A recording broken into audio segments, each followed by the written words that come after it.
Lake Mead just rose 1 foot, and the headlines are going absolutely crazy, calling it a miracle comeback. News anchors are smiling, politicians are taking credit, and millions of people across the American Southwest are breathing their first sigh of relief in years. But here is the part they are not telling you. Inside federal water agencies, the scientists who study this reservoir around the clock are not celebrating. They are not popping champagne. They are sitting in front of their screens, quietly running new models. And what those models are spitting out is not a recovery story. It is a warning. Because while every camera in the country is zoomed in on that 1 foot of rising water, something else is happening beneath the surface that almost nobody is talking about. As that water creeps back up the lake bed, it is uncovering things buried for decades. Old toxic mining sites, chemical waste deposits, hazardous materials that looked contained when the lake was dry, but are now being flooded, stirred up, and pushed directly into the water supply that 40 million Americans drink from every single day. The lake is rising, and scientists say it may actually be making things more dangerous, not less. But that is not even the most alarming part of this story. Because buried underneath this so-called recovery is a projection so shocking that some researchers were reluctant to release it publicly at first. A prediction built from years of climate data, federal water records, and hydrological modeling that points to one conclusion: cold, clear, and almost impossible to believe. By 2027, Lake Mead could reach the lowest water level ever recorded in human history. Not the lowest in a decade, not the lowest since the Hoover Dam was constructed, the lowest ever in all of recorded human history. And the reason is something that one miraculous snow season and 1 foot of rising water cannot fix, because the Colorado River Basin has been running a water deficit for over 20 years. States have been withdrawing more water than the river can replace. The legal agreements governing who gets what were written during one of the wettest periods in the last 1,000 years, and scientists now know those numbers were never realistic to begin with. So ask yourself the question that nobody in Washington seems willing to answer out loud. Is this 1 foot rise proof that Lake Mead is finally healing? Or is it the last deceptive calm before the most catastrophic water collapse in American history? Lake Mead just rose 1 foot, and on the surface, that sounds like good news. After years of devastating decline, after record lows that left boat ramps stranded in the desert and bathtub rings of white mineral deposits climbing hundreds of feet up canyon walls, the water is moving in the right direction. Headlines celebrated it. Local news ran the story with optimism. And for a region that has spent the better part of a decade bracing for a water catastrophe, even 1 foot feels like something worth holding on to. But 1 foot is also about the height of this screen you are watching right now. And when you are talking about a reservoir still sitting approximately 160 feet below full capacity, one that serves drinking water to 40 million people across 7 states, 1 foot is not a comeback. It is barely a rounding error. Here is what the celebration is missing. In 2023, Lake Mead rose by over 20 feet. That was a genuine surge, driven by a once-in-a-generation snowpack in the Rocky Mountains that sent meltwater pouring into the Colorado River at volumes that shattered every forecast. The Bureau of Reclamation had projected the lake would drop by 20 feet that year. Instead, it rose by 20. A swing of 40 feet in the wrong direction from what the best models in the country predicted. That is not a forecast error. That is a fundamental breakdown in the science of predicting water in the American West. Lake Powell, the reservoir sitting upstream that feeds directly into Lake Mead, surged by more than 50 feet in that same period. Together, the two reservoirs looked like they were staging a dramatic recovery. And yet, even after all of that, after the record snowpack, after the historic meltwater surge, Lake Mead was still 160 feet from full, still critically, dangerously short. And now, 1 year later, the gain being reported is 1 foot. not 20, not 10. 1. That single foot represents a system that burned through its snowpack windfall almost as fast as nature could deliver it. The cities are still growing. The farms are still irrigating. The evaporation accelerated by rising temperatures is still pulling water from the lake's surface every single hour of every single day. Nature delivered a miracle in 2023. The Colorado River Basin consumed it in roughly 12 months. The 1-foot rise is not the number keeping federal scientists awake at night. The number keeping them up is 2027, and what their models are projecting for that year is something the Southwest has never faced before in recorded history, not even close. To understand why the 2027 projection is so alarming, you have to understand how bad things already got. Most people who saw the headlines about Lake Mead's rise do not fully grasp what came before it. Without that context, 1 foot of rising water sounds like progress. With it, 1 foot sounds like standing at the edge of a cliff and taking one small step backward. From 2016 to 2022, Lake Mead did not just decline, it collapsed. Year after year, water levels dropped further than the year before. By mid-2022, the reservoir had fallen to just over 26% of total capacity. More than 3/4 of Lake Mead was simply gone. The bathtub ring, that pale white band of mineral deposits left behind as the water retreated, climbed nearly 180 feet up the canyon walls, a visible scar marking exactly how much had been lost. Ghost structures emerged from the lake bed, sunken boats, old docks, and in one deeply unsettling discovery, human remains, multiple sets, surfaced from sediment that had not seen daylight in decades. July 2016 was the moment warning lights started flashing at the federal level. Lake Mead hit what was then its lowest recorded water volume in history, and government officials began running calculations nobody wanted to see. If the trajectory continued, downstream users would face mandatory cuts, not voluntary reductions, mandatory ones. The cities, the farms, the ecosystems that depend on Colorado River water were all looking at a forced reckoning with the reality that there simply was not enough water to go around. The cause was not one bad drought year. It was 20 years of accumulated deficit. The Colorado River Basin endured one of the driest 2-decade stretches in the entire historical record, compounded by a booming regional population consuming water at a rate the system was never designed to sustain. Nevada's population had grown explosively. Arizona's cities were expanding into desert land that required massive water infrastructure. California's agricultural demands remained enormous. And through all of it, the river kept being asked to give more than it had. Emergency measures began rolling out. In 2020, engineers installed low-level intake pumps specifically designed to pull water from depths previously unreachable, a technical admission that the reservoir might keep dropping past points any planner had seriously prepared for. Political battles erupted across the basin. Tucson, Arizona made the extraordinary decision to voluntarily forfeit portions of its Lake Mead allotment. Nevada began drafting legislation to cap residential consumption in ways never attempted anywhere in the United States. This was Lake Mead before the snowpack surge of 2023 arrived. Not struggling, not under pressure, failing. And the 1-foot rise being celebrated today is happening in a system that never fully recovered from what those 6 years did to it. So where did the water actually come from? The answer is not a policy breakthrough. It is not a technological miracle. It is snow.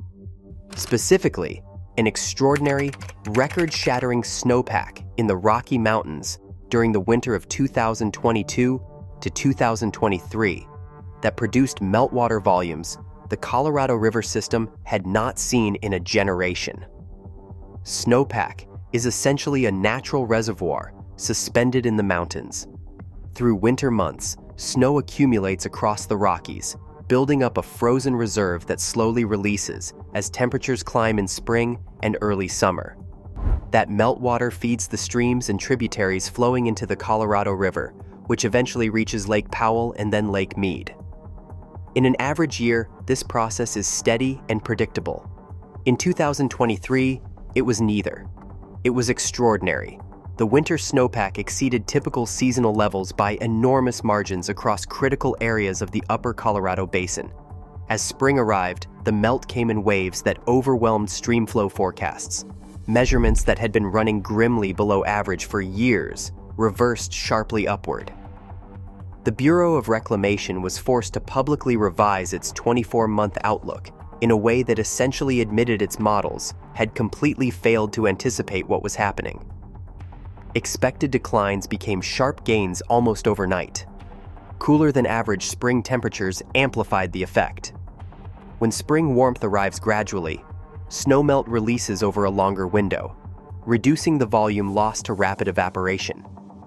In 2023, that extended melt window meant more water reached the reservoir than would have under a faster, hotter spring. Every variable broke in Lake Mead's favor simultaneously. The result was that 20-foot rise that stunned the water management community. But here is what those headlines left out.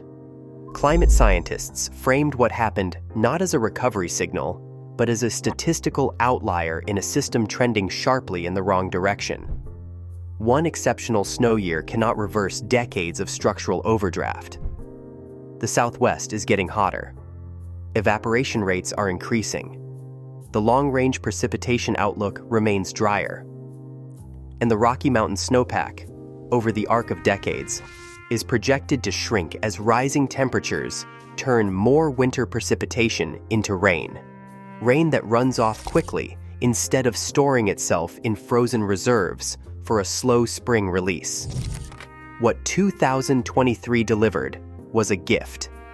A genuine, remarkable, one-season gift that the models did not predict and may not repeat for years. The Bureau of Reclamation celebrated the gains while simultaneously warning that the underlying vulnerability had not changed. The water came, the water is being used, and the models looking toward 2027 are no longer counting on another gift arriving in time. Here is the part of this story that almost nobody is covering, and it is arguably more alarming than the 2027 projection itself. While water managers are focused on quantity, a completely separate crisis is quietly unfolding along the newly flooded shoreline, one that has environmental scientists working around the clock and asking questions that do not have easy answers yet. When Lake Mead dropped to its historic lows, the retreating waterline pulled back like a curtain, revealing decades of lakebed that had not seen open air since the reservoir was first filled in the 1930s. What was sitting on that lakebed was not just sediment and rock. It was history, human history, the kind that accumulates over a century of industrial activity, mining operations, and land use along the Colorado River corridor, and the kind that was never meant to see daylight again. As the water rises and floods back across that exposed lakebed, those sites are not being cleaned up, they are being submerged. Old mining operations that left behind chemical residues and heavy metal deposits are now being inundated. Toxic materials that appeared contained when dry are in direct contact with rising water. Environmental agencies are racing to assess how much contamination is leaching into a reservoir that supplies drinking water to 40 million people. The monitoring is urgent. The answers are not yet fully in. The sediment problem is equally serious. Decades of pollutants settled into the lakebed over the reservoir's long history. Heavy metals, industrial residues, and chemical compounds that stayed undisturbed while the water was stable are now being remobilized. As new currents form with the rising water level, those sediments are being stirred. The contaminants locked inside them are moving. Aquatic ecosystems that depend on stable lakebed conditions are already showing signs of stress. Fish populations face disruption from contamination spreading through water they cannot escape. Then there is the debris. As the water climbs back up the canyon walls, it covers old foundations, submerged equipment, and abandoned structures that accumulated over a century of human activity. Just below the surface, this debris creates invisible hazards for boats, swimmers, and wildlife. Navigation charts that managers relied on for years are suddenly unreliable. Safety teams are scrambling to map what is now lurking beneath a lake that millions of recreational visitors use every year. Invasive species are taking advantage of the disruption, exploiting altered ecosystems to spread into areas they could not previously reach. Once they gain a foothold in a system as interconnected as Lake Mead, removing them becomes extraordinarily difficult. The rising water was supposed to signal a return to normalcy. Instead, it has opened an entirely new set of problems. The lake is coming back, but what is coming back with it was never supposed to resurface at all. Now comes the number that federal water scientists do not say out loud in press conferences. The number discussed in technical briefings and internal modeling sessions, but rarely included in the public statements water agencies use to reassure a nervous region. The number that explains why, even as 1 foot of rising water generates celebratory headlines, the mood inside the agencies managing Lake Mead is something closer to dread. By 2027, according to projections built from years of climate data, federal water records, and hydrological modeling, Lake Mead could reach the lowest water level ever recorded in human history. Not the lowest in recent memory. Not the lowest since the Hoover Dam was completed in 1936. The lowest level this reservoir has ever held in its entire existence. A level so far below anything previously recorded that it would represent a complete failure of the water system. The American Southwest has depended on for nearly a century. The math behind that projection is not complicated, which is part of what makes it so hard to argue against. The Colorado River Basin has been running a structural water deficit for over 2 decades.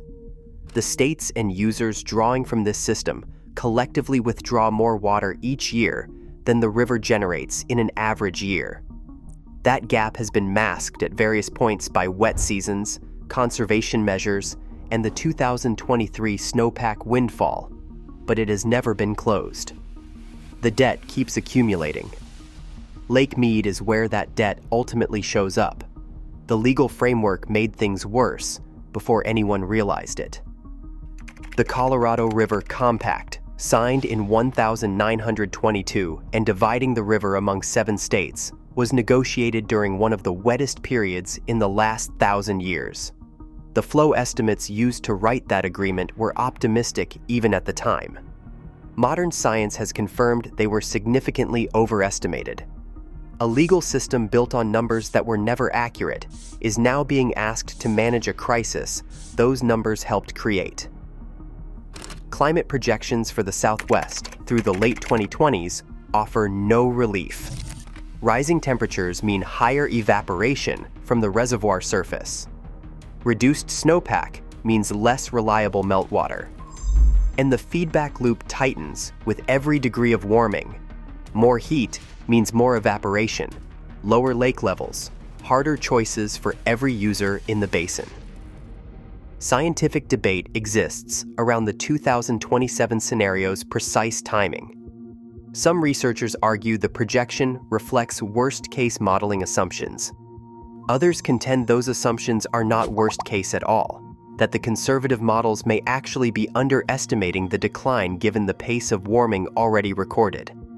That disagreement among experts is itself alarming. When scientists are debating whether the situation is as bad as the worst-case model or worse, the answer for 40 million people depending on this water is the same either way. 40 million people. That is not an abstract statistic. It is the actual number of human beings in cities, farming communities, tribal lands, and suburban neighborhoods across 7 states, whose access to water is directly tied to what happens inside that reservoir. As the 2027 projection circulates through water agencies and policy circles, the question of who bears the cost is no longer theoretical. It is the most urgent political argument in the American West. Start with Las Vegas. The city draws approximately 90% of its water directly from Lake Mead, not partially, as its primary lifeline. Every hotel fountain on the Strip, every residential tap in Henderson and Summerlin, every cooling system keeping hospitals running in one of the hottest cities in North America, all of it flows from the same reservoir that federal models say could hit historic lows within 3 years. Las Vegas has invested genuinely in conservation and water recycling. But 90% dependence on a single failing source is a vulnerability that no amount of efficient showerheads can fully offset. Arizona sits at the center of the political firestorm. The state is simultaneously one of the fastest growing in the country and one of the most exposed to mandatory water cuts. Its agricultural sector, historically among the largest consumers of Colorado River water, is being asked to absorb reductions it has resisted for decades. Meanwhile, cities like Phoenix and Tucson are expanding into desert landscapes that require enormous water infrastructure. The competing demands within Arizona alone, urban growth versus agricultural survival, represent a conflict that state officials have not come close to resolving. California's position adds another layer of tension. Agricultural communities in the state's Colorado River corridor hold some of the oldest and most legally protected water rights in the basin. Senior water rights get served before junior ones during shortage conditions. California farmers have watched other states absorb cuts while their senior rights protected them.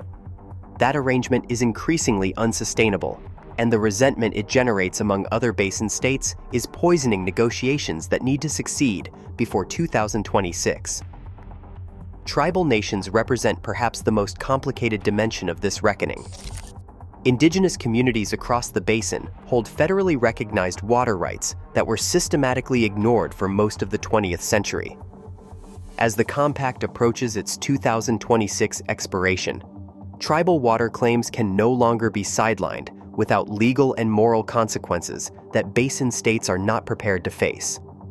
The Glen Canyon Dam bypass proposal crystallizes the impossible choices at the heart of this crisis. The plan would fundamentally alter how water and power are managed across the basin.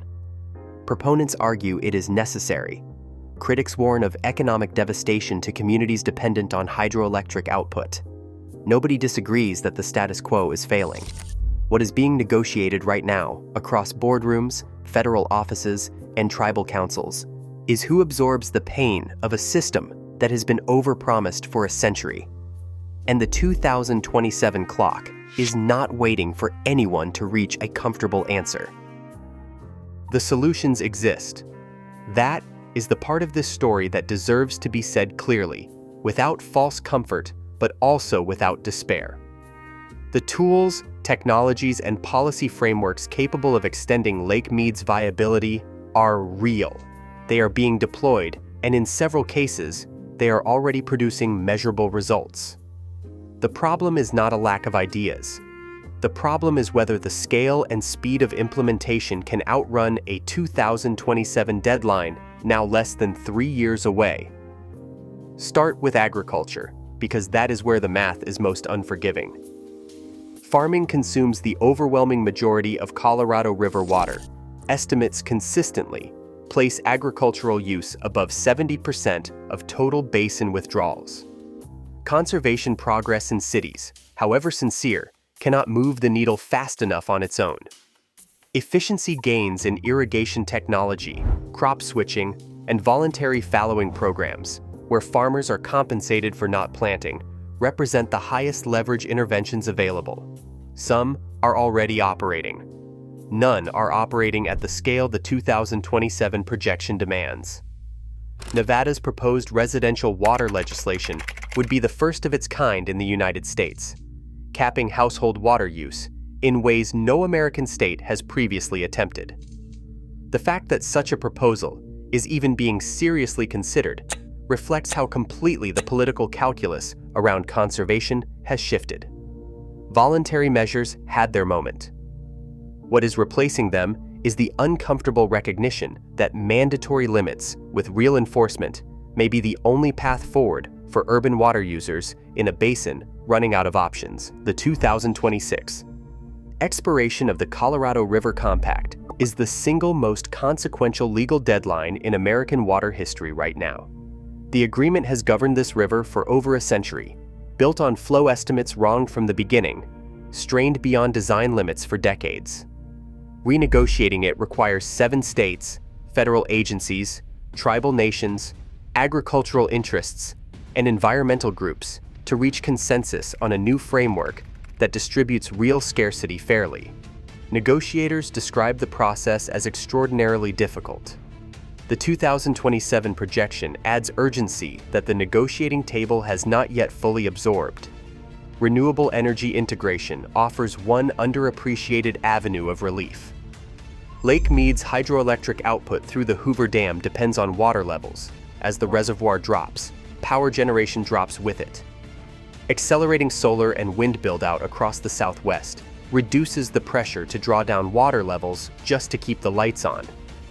Real-time monitoring technology, satellite data, and AI-assisted hydrological modeling have given water managers situational awareness impossible a decade ago. The information infrastructure to manage this crisis intelligently exists and is improving. What lags behind the data is the political will to act on what that data is clearly showing. Every expert who studies this system agrees on one thing: the tools to avoid the worst outcomes are available. The window to deploy them at the necessary scale is narrowing faster than the public conversation around Lake Mead currently reflects. 1 foot. That is where this story began. 1 foot of rising water in a reservoir already 160 feet below full capacity, celebrated as a comeback by headlines that did not stay with the story long enough to see what was underneath it. 1 foot that masked toxic sites flooding back into a drinking water supply serving 40 million people.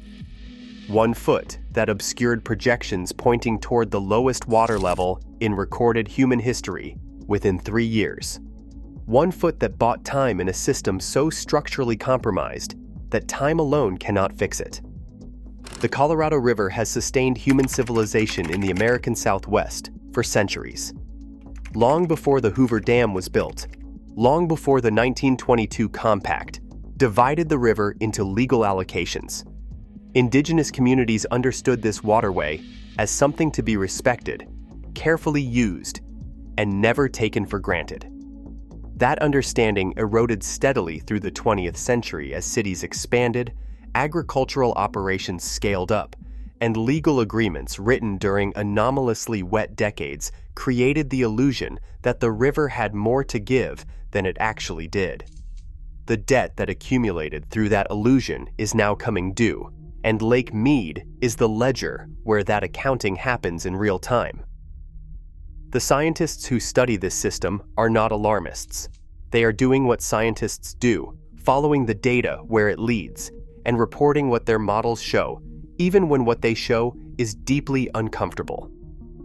What they are showing right now, for 2027, should be commanding the full attention of every elected official, every water manager, and every resident in the 7 states that draw from this river. It is not commanding that attention. Not yet. Not at the scale the situation demands. That gap between what the data shows and how urgently the public and political system is responding is perhaps the most alarming part of this entire story. The tools to address this crisis exist. The legal frameworks to renegotiate water sharing are being assembled, however slowly. The technology to conserve more efficiently and model more accurately is better than it has ever been. What is missing is the shared acknowledgement that the moment for gradual, comfortable, politically convenient action has already passed.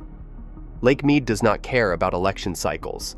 It responds to physics, to evaporation rates and inflow volumes and temperatures climbing whether or not the policy conversations are keeping up with them.